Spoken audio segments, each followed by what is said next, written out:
I felt undervalued, and I felt a little bit resentful in a way, because I felt I was doing a very good job and I was a good teacher, and I couldn't really understand why I was being paid, I think it was probably about £10,000 a year less. You know, your colleagues don't treat you like a second-class citizen at all. But yeah, the colleagues don't treat you like a second-class citizen, but the college is really. You are disposable. I felt exploited and devalued.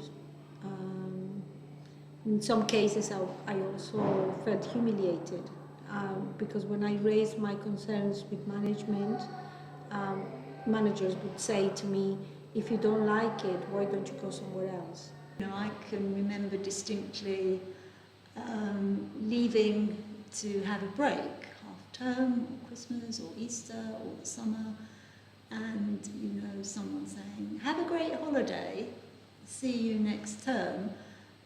Whereas the reality for HPLs was that a lot of us had different jobs. That was very also demoralising, because you knew you were doing exactly the same job as somebody else who was sitting next to you, but you were being paid far, far less for the same work.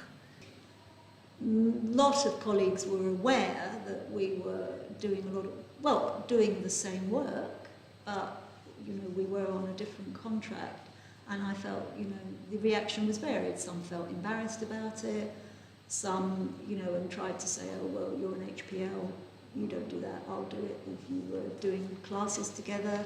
Others maybe would forget.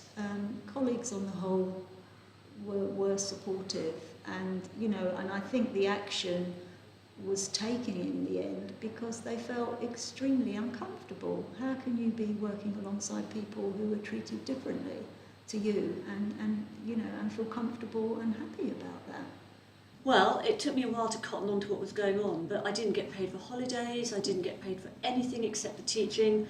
I was told it was a much more enhanced rate, so £30 an hour, but that was less than minimum wage compared to what hours I was having to do.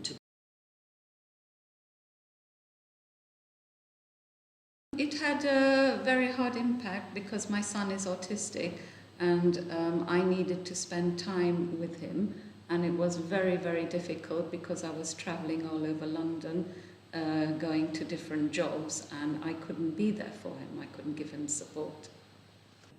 So my pension is now much, much, much smaller than it would have been my teacher's pension. To be able to afford my living, and my cost of living was the same as everybody else, and more because I couldn't get a mortgage. With an hourly paid contract, you can't get a mortgage. So being my earnings low and getting loans from credit cards and so on, it meant that I needed to take extra money, extra work. So I was working in a full-time job plus doing extra hours to supplement my earnings. I didn't have holidays. I had to work in the summer holiday to make ends meet. I didn't have Christmas holidays because I had to work part-time, but still I had to work half-term so that I could pay my rent. And forget about mortgage, there was absolutely no way I could get a mortgage. Obviously it had a big impact on preparing for your future, retirement and so on. People are working a bit longer to do a little bit more. Working as a HPL, it doesn't give me enough finance to be able to live on my own. Fortunately, I'm living with my parents now, and if I wasn't living with my parents, and if I couldn't do that, I wouldn't be able to work as a HPL because I just wouldn't be able to financially afford to rent out in London on a HPL salary. And actually, obviously, it made things very difficult because being an HPL, you didn't have money during holiday times. And so I know there's I think somebody in HR mentioned that there was actually a part of the salary that HPLs get is supposed to be a reflection of holiday pay. It's like incorporated into the salary. But things don't really work like that, because by the time you've paid national insurance and tax and you're left with the little money that you have as an HPL, then you don't really have anything to put aside. So I did take a couple of summer jobs, but I mean, you're exhausted after a year's work, and then you have to work in the summer as well.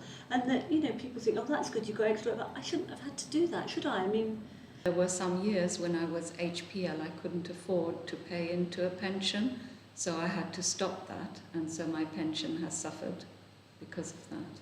Being a HPL is really hard, financially really hard, because we don't get paid during the holidays, and in my time of working as a HPL here, I've had to take up another part-time job in order to meet my financial commitments.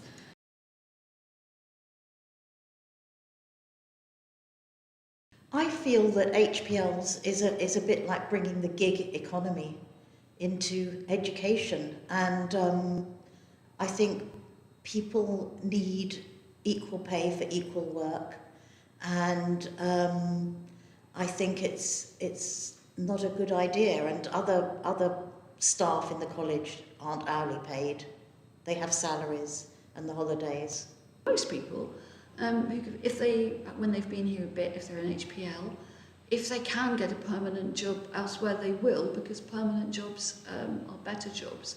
So what you're always going to get among the best of the HPLs is them with one eye on the door, and I don't see how that's good for the quality of teaching and learning, really. Obviously, you want a happy team, and you're not going to have a happy team when you have, you know, a higher percentage of HPLs. You're going to have people who are demoralised, and also that will have an impact on their teaching. If you want the teachers really, really to care for the students, in the end, you have got to care for the teachers. It goes down the chain. You know, when they are young, we think, oh, they don't have experience, they will be okay with HPL. It's quite the opposite. When they're young, they have a lot of expenses. They've just finished university, and actually they do need to feel secure. They need secure employment. And I think if we want to create a community that is cohesive, that people don't need to travel or commute from far away, we need to attract young people to teaching and offer them secure employment.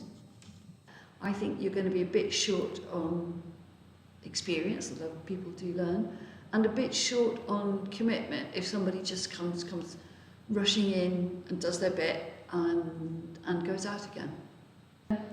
I think that in the long term it can't be advantageous to the college at all.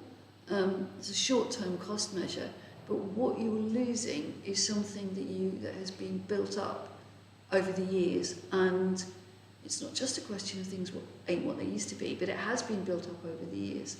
And if you recruit HPLs who then leave as soon as they possibly can get a permanent job anywhere else, that's going to be something that you're not going to rebuild.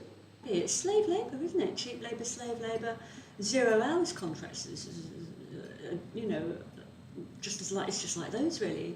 It's such a backward step for an organisation like this in the public sector, talking about education, you know, standing for equal opportunities, and it's kind of going against all that.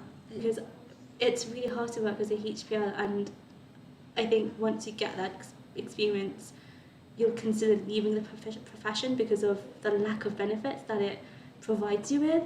So if you do get HPLs by the end of it, I think a lot of teachers might feel like they want to leave, and that just leads to the loss of more teachers and the recruitment of more teachers.